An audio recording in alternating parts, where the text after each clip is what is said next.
Inovasi di Indonesia, ide untuk Indonesia. Ayu, saya penasaran sekali gimana sih cara membuat keramik seperti ini? Prosesnya ya. Prosesnya itu kurang lebih 2 minggu. 2 minggu, 2 minggu untuk satu tungku. satu tunggu. Iya. Jadi pertama ada proses pembentukan. Kalau aku di studioku itu bentuknya satu-satu pakai tangan dengan alat putar. Ini dimasukin ke alat putar. Iya, diputar nanti udah jadi badannya si vesselnya itu. Lalu nanti kalau mau didekorasi itu ada tahap selanjutnya. Terus nanti kalau udah kering tanah liatnya tersebut dibakar. Setelah pembakaran pertama dikasih warna, diglasir, lalu dibakar lagi. Diwarnain dengan teknik pakai dikuas bit saja? Kalau yang itu dia dip, jadi dicelup aja. Jadi celup, jadi biasanya di ember yang gede gitu ada warna-warna. Jadi yang warna putih, kalau itu putih, hitam, coklat sama biru. Jadi dicelup-celup warna yang berbeda. Oh, teknisnya gimana bisa sampai rata seperti ini, dicelup ngasal gitu? Jadi celupnya agak miring. Kalau itu kan karena untuk mendapatkan si putih yang miring itu, jadi dihadapkan pada angle yang angle-nya seperti apa dimasukkan? Iya. Kalau misalnya pertama kali putih dulu, celup putih, waktu ganti. Terus kalau ada 12 biji celup putih dulu gitu. Terus nanti gitu. baru yang hitam, lalu kemudian kalau hitam udah, jadi kan ada putih dan hitam, lalu kemudian si yang biru. Oke. Kalau menurut kamu ciri khasnya produksinya Ayu lebih kemana tuh? Lebih menekankan ke warna-warna yang agak natural sebenarnya. Jadi jarang barang-barangku yang pakai pigmen atau pigmen itu beda dengan. Jadi pewarna tuh juga ada beberapa macam jenisnya. Pewarna yang indigo atau langsung. Itu ada yang jenisnya oxide atau mineral, ada yang pigmen. Nah, kalau ada pigmen. Kamu nggak pakai yang pigmen itu? Enggak, jarang sih. Pernah pakai sesekali, tapi aku lebih banyak pakai oxide atau mineral. Iya. Jadi kalau mau coba-coba, boleh lihat tuh. Instagramnya apa? Alarasati. Alarasati. Iya. Nanti kita lihat di Instagramnya. Lalu Mbak Okti, dalam proses pembuatan karyanya Mbak Okti ini, biasanya kalau untuk barang kecil ini perlu berapa lama? 2 jam, kalau yang kecil-kecil aja 2 jam sih. 2 jam. Wah, jadi yang cepat-cepat 2 jam ya? Kalau gitu saya ingin coba lihat Mbak Okti buat sekarang. Terjadinya seperti apa, sambil saya akan memanggilkan seorang pemirsa narasumber lagi, yaitu seorang pembuat jam dari kayu, yaitu Yanuar. Terima kasih Yanuar, silakan Yanuar. Yanuar, sejak kapan terinspirasi untuk membuat jam dari kayu?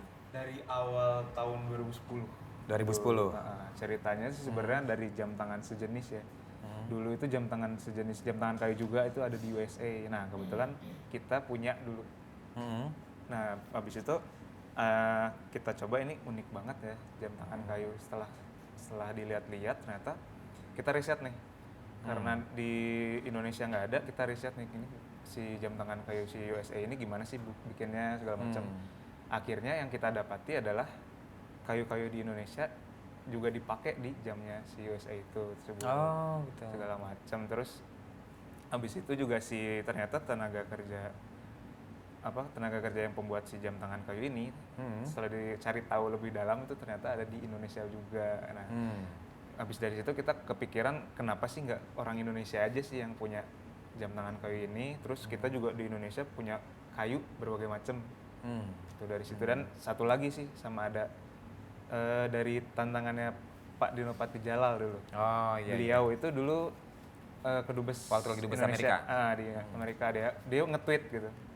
Kita kebetulan baca dia nge-tweet kayak ayo dong para pekerja seniman-seniman Indonesia gitu, bikin jam tangan dari kayu atau produk-produk dari kayu. Soalnya di USA sendiri pada saat itu si UKM terbesar di USA itu adalah produk-produk yang berbahan dasar dari kayu. Kayak gitu. Terus kita makin tertantang sih. Nah, habis dari situ ya udah dari jam tangan tersebut kita pakai prinsip ATM. Amati, tiru, modifikasi. Amati, tiru, modifikasi. Nah, setelah proses amati, tiru, modifikasi itu kan berarti proses keduanya adalah meniru. Betul. Nah, dalam proses menirunya itu kita harus ngeliat dari jamnya, kita preteli dulu, kita tahu. Memang jujur sih dulu kita memang benar-benar beli itu habis lihat emang dibongkar sama kita ini. Apa sih kelemahannya, apa sih segala macamnya. Si kekuatan dari si jam tangan kayu ini apa sih kelemahannya, gimana sih, kan soalnya dari kayu.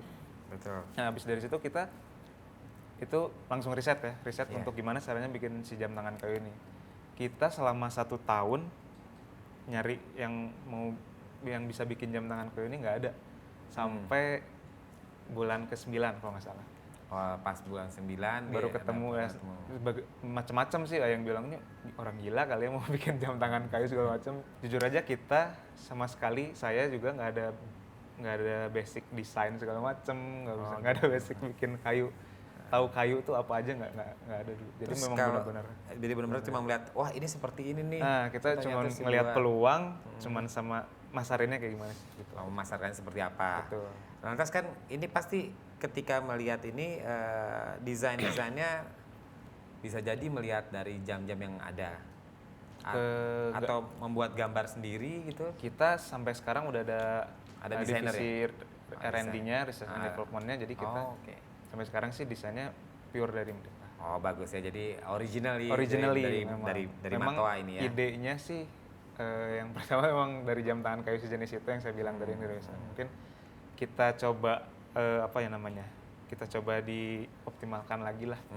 Ini 1 jam ini berapa harganya dijualnya? Kita range harganya 980.000 sampai 1,1. Kalau yang itu 1,1. Wah, mahal juga ya, 980.000 sampai 1,1. 1,1. Dan 1 bulan kamu biasanya memproduksi berapa? Dulu pertama kali itu 100 piece 100 piece di tahun 2 bulan. 2010. 2010. Ya 2010 itu cuman 100 piece dan 100 itu pun piece. yang bikin saya sendiri sama teman saya ngamplas sendiri di garasi segala Ya. macam gitu lah. Terus Sampai kalau- sekarang itu udah targetnya 1000 piece per bulan. Wow, 1000 piece sebulan. 1000 piece kali 1 juta, 1 miliar Iya. dapat sebulan. Nah, kalau yang dari kayu-kayu seperti ini, itu kan pastinya ingin tahu nih, selama ini daya ketahanan atau dari ada komplain dari para Komplain. pembeli? Gitu. Oke, kita sebenarnya kalau saya sendiri pribadi dari tahun 2010 sampai sekarang masih punya jam yang saya bikin dulu sendiri, sampai sekarang masih ada dipakai, masih aman. Tapi kalau misalkan untuk kayu, kan namanya juga kayu, pasti ada masalah kayak patah segala macam. Nah, kita kasih garansi di sana. Oh, ada garansi. Kita kasih garansi, mereka bisa klaim selama 1 tahun, kita kasih garansi. Meskipun keinjek sendiri, kita kasih ganti baru. Oh, kamu beli ya? Ini bagus sekali pemirsa. Ini janjinya Januar, beli ini, injek diganti lagi. Nah, kita kembali lagi ke Mbak Okti. Mbak Okti, udah jadi belum?